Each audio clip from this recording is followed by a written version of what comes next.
Kita saat ini masuki hikmah yang ke-176. Hikmah yang ke-176 bunyinya adalah kebodohan yang nyata. Bodoh.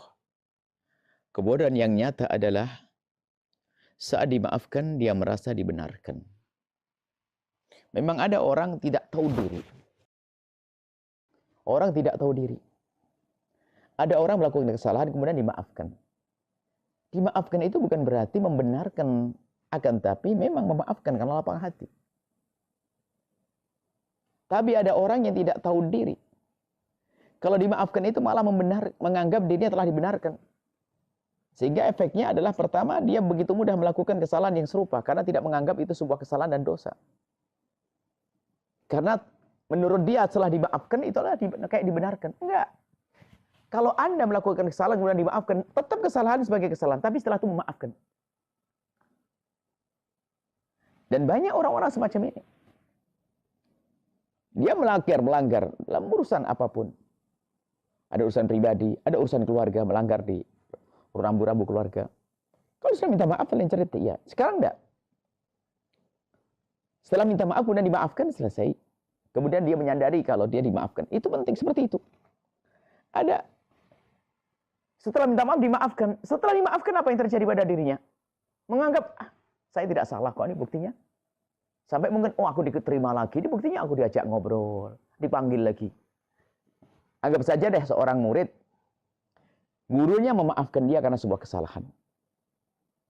Seorang murid melakukan kesalahan. Gurunya memaafkan. Setelah memaafkan, tentunya karena gurunya seorang murabbi. Rupanya sang murid ini adalah nggak tahu diri. Merasa dibenarkan. Sehingga dia tetap dengan pelanggarannya. Bahkan sering mengulang-ulang pelanggaran yang serupa. Ini kan dungu. Mestinya, kalau dia sadar bahwasanya dia lagi, gurunya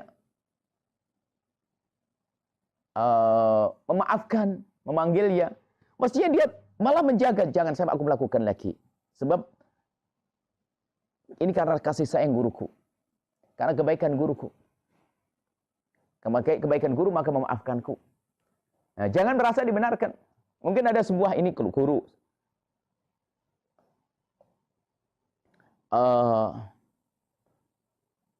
Di rumah deh. Misalnya ada seseorang menginginkan sesuatu. Atau melakukan sesuatu yang haram dalam keluarga. Apa sih yang melanggar rambu-rambu keluarga? Biasanya ya, mungkin pernikahan deh.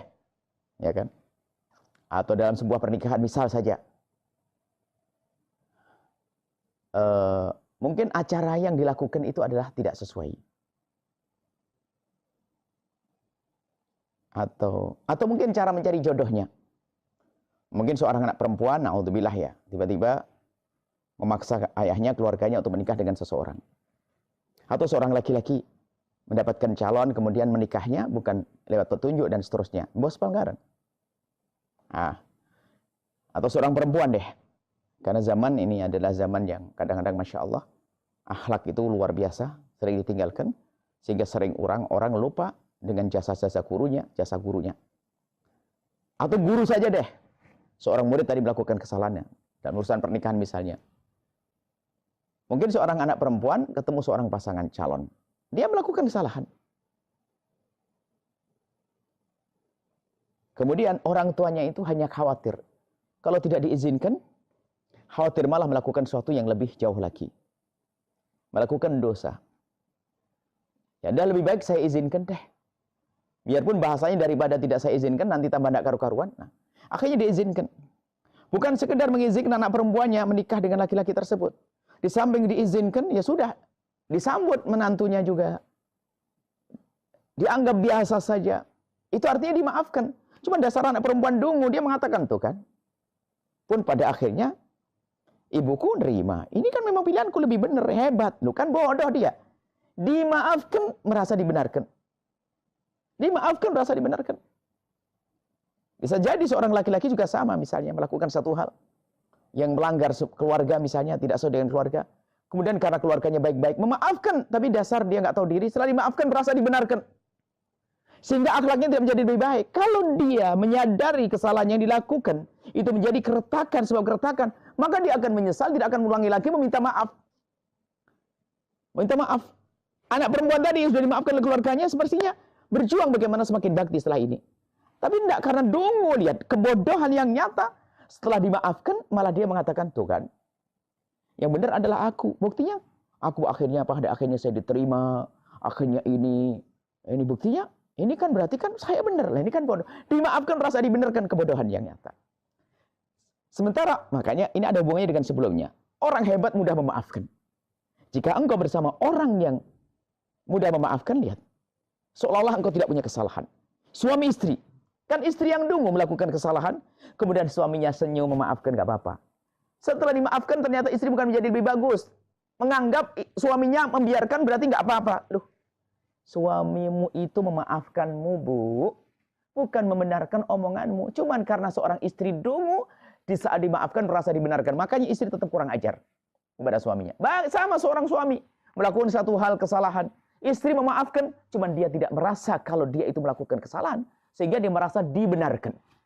Nah, merasa dibenarkan. Mungkin di tatanan sekolahanmu, mohon maaf misalnya. Ini harus membuat contoh sebanyak-banyaknya. Karena permasalahannya banyak yang kita amati. Dengan kejadian ini, dari keluarga. Misalnya, anak melanggar peraturan di sebuah pondok pesantren. Kemudian pengurus guru menangkap dia dan lalu dikasih hukuman. Sanksi dan sebagainya. Kemudian, karena anak-anak ini setelah dihukum dikasih sanksi dan sebagainya, ingin menghadap kepada kiainya misalnya. Mengadukan kepada kiai, memang saya melakukan kesalahan begini-begini. Dan saya akan dihukum oleh guru saya, mau digundul, mau di ini dan sebagainya. Lalu sang kiai menasehati. Setelah nasihati, sudah kamu maafkan, tapi kamu jangan diulangi lagi. Dimaafkan, jangan diulangi lagi ya. Karena kiai sangat berhak untuk melakukan itu semuanya sesuai dengan tujuan tarbiyahnya. Setelah dimaafkan, langsung pulang. Langsung masuk ke kamar masuknya. Bisik-bisik sama temannya tuh. Malah ngecek pengurusnya. Tuh kan. Ini sama guru saja dimaafkan. Dia marah-marah dengan saya. Loh, ini dungu sekali santri semacam ini. Dimaafkan malah merasa dibenarkan. Dalam keluarga tadi ada. Dimaafkan merasa dibenarkan. Dalam persahabatan, dimaafkan merasa dibenarkan. Dungu dia. Anda melakukan kesalahan kepada kawan Anda. Mungkin terserah ngomong menyakitkan atau apa saja. Anda melakukan kesalahan. Setelah melakukan kesalahan, dia sedikit kecewa kepada Anda. Lalu Anda datang kepada dia dan minta maaf. Lalu dimaafkan, nggak apa-apa, aku maafkan. Cuma setelah dimaafkan, Anda mengatakan, memang saya nggak salah, minta maaf saya kan hanya karena saya disuruh saja minta maaf. Padahal bukan salah. Loh, ini nggak benar, dungu namanya. Setelah dimaafkan, malah merasa dibenarkan. Makanya ayo menjadi orang cerdas. Nah, kalau orang paham makna ini, selagi Anda dimaafkan dengan Allah Jalla Jalaluh. Allah Maha Pengampun. Kalau dimaafkan oleh Allah berarti Allah tidak membenarkan kesalahan itu. Sehingga nanti kalau muncul orang bodoh kan begini, kan Allah Maha Pengampun. Melakukan dosa lagi, kan Allah Maha Pengampun.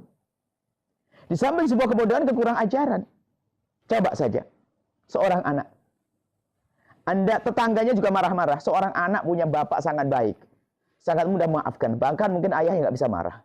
Anak ini Masya Allah bandelnya nggak karu-karuan. Dia punya senapan. Hobinya apa? Nembaki lampu-lampu.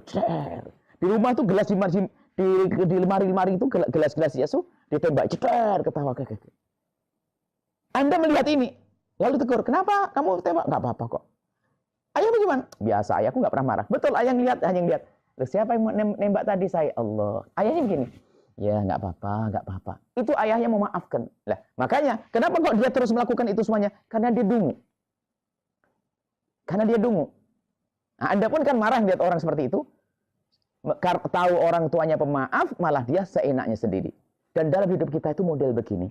Kalau tahu kita dengan orang yang mudah maaf, sama seorang istri kadang-kadang, karena suaminya sangat mudah memaafkan, sehingga ngomong cerkat-cerkit. Seenaknya sendiri. Kayaknya dia harus punya suami yang mencengkram dia atau diktator begitu kayaknya. Kalau punya suami baik, hai istri yang soleha, suami baik yang pemaaf, tentunya kamu harus semakin menjaga diri. Sama seorang suami begitu. Karena istri dia sangat maafkan, dia jadi seenaknya sendiri. Kan dungu dia. Kalau memang istrimu orang yang mudah memaafkan, kamu harus lebih berhati-hati karena kamu cerdas. Baik, inilah. Jadi, kebodohan yang nyata adalah di saat dimaafkan, dia merasa dibenarkan. Bahaya sekali. Kebodohan yang nyata. Di saat dimaafkan, dia merasa dibenarkan. Semoga Allah memberikan kepada kita pemahaman yang benar. Uhibbukum fillah. Assalamualaikum warahmatullahi wabarakatuh.